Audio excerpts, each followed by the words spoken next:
bionic, bionic, transmitter, transmitter,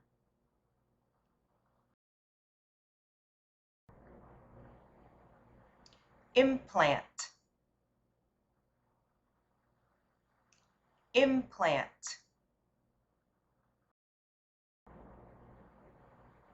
stimulate, stimulate,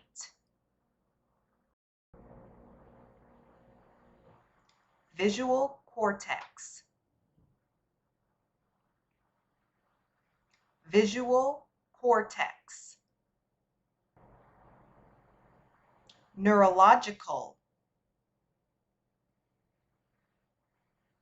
neurological,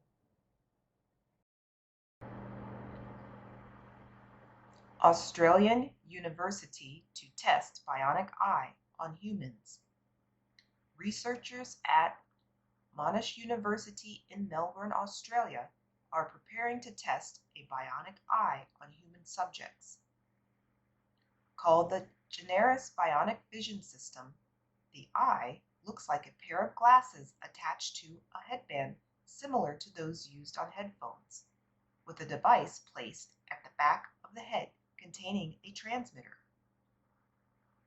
A camera in the glasses sends information to a vision processor about the size of a smartphone. The most important information is then sent wirelessly from the processor via the transmitter to a set of 9mm square tiles implanted in the brain. The tiles use electricity to stimulate the visual cortex to create visual patterns.